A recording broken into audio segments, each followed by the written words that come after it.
You would think a veteran political writer and commentator like Jack Colwell has seen it all, but then something like the 2016 election comes along. The interim director of the University of Notre Dame's Gallivan Journalism program joins us today to talk about the American political scene, and it seems a little strange, Jack, in the fact that nobody wants to talk about the present. They all want to talk about either the future or the past. So let's start with the future and this transition to a Trump presidency in 8 days.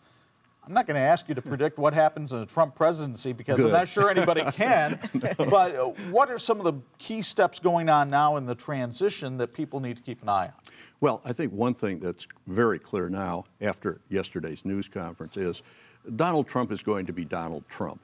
The Trump that we saw as a candidate is going to be that way also as President of the United States. As you know, there were a lot of people saying, oh, well, if he wins, you know, he's going to be more presidential. He won't be tweeting things all the time.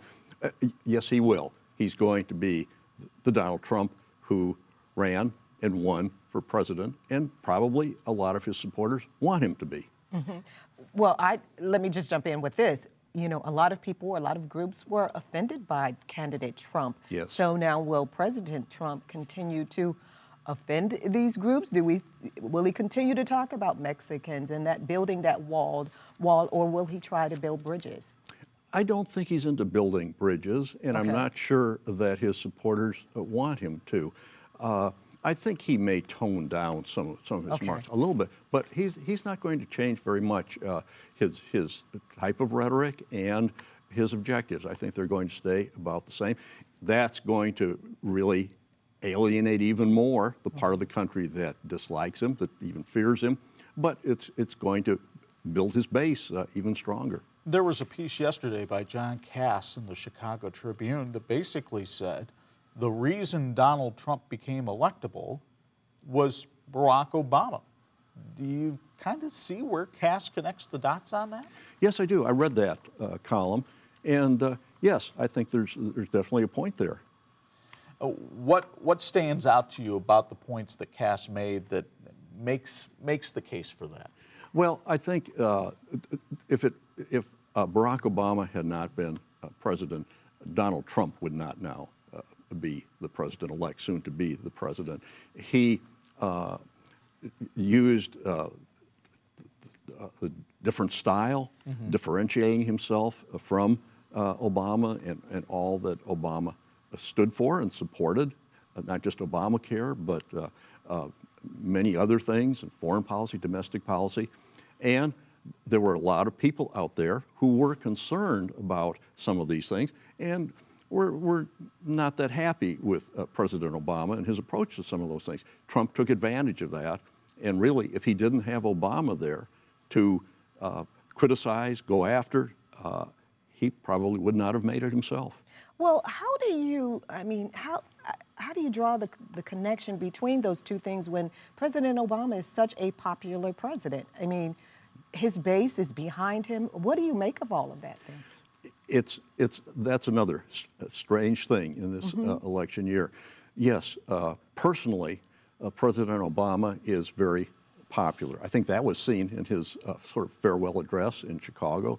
Crowd was of course, they were mostly all supporters of his, but people who watched around the country, those who like him personally, like him even more. But there were some problems with some of his policies. Donald Trump and some other people did a very good job in pointing out some problems with some of those policies, with Obamacare, and perhaps he didn't sell the positives of that and some other programs that well. So while he's personally popular, he couldn't transfer that popularity to other Democrats. Well, and particularly Hillary Clinton. Yes. So this election, unlike the election of 2000 where Obama was elected and it became a referendum on the George W. Bush administration, this election struck me, Jack, as more of a referendum on Hillary Clinton and her lack of popularity. Would you agree? I would. And I think in the final analysis, whether it was the comments by the FBI director, some of the leaked emails, some of the Russian hacking. All of this stuff came sort of at the end. She seemed to be poised to win, narrowly, but to win. Then all of this stuff came at the end, and I think people then looked at her and all this stuff, and they said, I can't vote for her. And they didn't. They stayed home, or in some cases, they voted for Trump. I know that we cannot predict what he will do, but what should we expect? What can we expect? Or, I mean, the first order of business, the first 100 days. What do you think? Well, Trump is going to try to go big. And repealing Obamacare, of course, is one thing, although that's a problem now because they have to replace it, and they don't have a plan yet to replace it. But he's going to try, I think, building the wall. He's going to want to get through appropriations to build the wall. He's not going to be able to get Mexico to pay for it, probably ever, but he's going to want to build that wall and get appropriations through Congress to build it. He's going to want to do some other big things. I think what a lot of people concerned about foreign policy worry about is that he and Putin will get together at some sort of a summit meeting and make some agreements which could backfire on the United States. Maybe not. Maybe it'll bring better relations and further world peace, but it could also be very dangerous. I mentioned the fact that you're the interim director of the Gallivan School of Journalism at the University of Notre Dame, Yes. or the Gallivan Journalism Program, I should say. And obviously, it was a very contentious relationship between Trump and the press, Yes. and that was on display at his first press conference on Wednesday. As a journalist, and you watch how this campaign has been covered and now how Trump himself is being covered, do you have concerns about our craft? Very much. The news media doesn't know how to deal with Donald Trump. Donald Trump knows exactly how to deal with the news media and use the news media. He will use it, and then he'll denounce it, and then he'll go back and, after denouncing the New York Times, then grant them an exclusive interview when that suits his purpose. He knows exactly what he's doing in dealing with the news media, but the news media can't figure out how to deal with him. For example, back during the campaign, the cable news operations let him just have hours and hours of free time at all those rallies, and without anybody breaking in and saying, now wait, that's not proven, or that's not true, or there's another side to this. He had all that free time. They did it because it helped their ratings. It helped their ratings a lot, and it also helped Donald Trump. Now, should they have done that? Probably not to the extent that they did, but they didn't want to appear to be anti-Trump and break in and say, no, that's not true. But how do you handle someone like Donald Trump? It's very difficult for the news media. Well, and quite frankly, the sloppiness in reporting that's going on from people, the amount of fake news, and, Yes. and you can pick whichever side you want to say is promoting fake news, but there's clearly news stories that have been printed that are not based on any kind of facts. Well, that's true. And something that bothers me is so many people talk about the media. I hate the media, that term.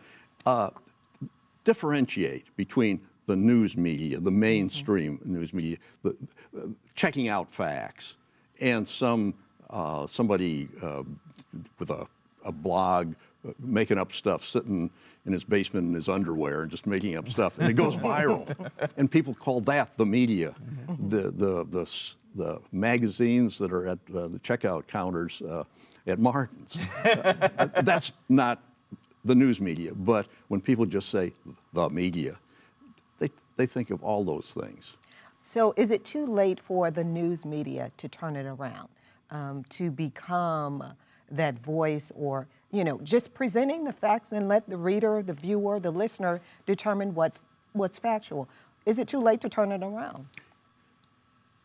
I hate to say that it may be, because viewers are so tuned in now, literally tuned in, to the type of news they want to believe. One segment of America wants to listen to Fox News and believe everything there. Another segment wants to tune into MSNBC and believe everything there.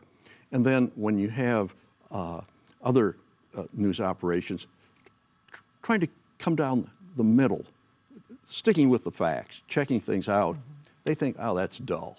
I don't want to hear that. Just blah, blah, blah. I want to tune in my favorite commentator and hear him rip into the other side. And that's too bad, and that's dangerous. So if there's one piece of advice you give to your students, what is it? Well, one thing certainly is to check things out. I think that's the basis for good journalism. You have people just tweeting things. I'm not referring to the president-elect here, but right. People who are tweeting out something that they saw. They think they're citizen journalists, and they send something out. It's picked up maybe all over the nation, and it's not true. They didn't check it out. A good, solid news operation has editors to ask questions. Did you check that out? Are you sure of this? What source do you have for that? Somebody just sitting there tweeting on their own is not checking those things out. I know you had a good editor because he was my journalism professor. To connect with Jack, go to harvest-tv.com. Coming up later, Pastor Mark has today's connections. But up next, Brian Bush is in Jerusalem. He has part 4 of today's teaching. What are the signs? We're right back with more Harvest after this.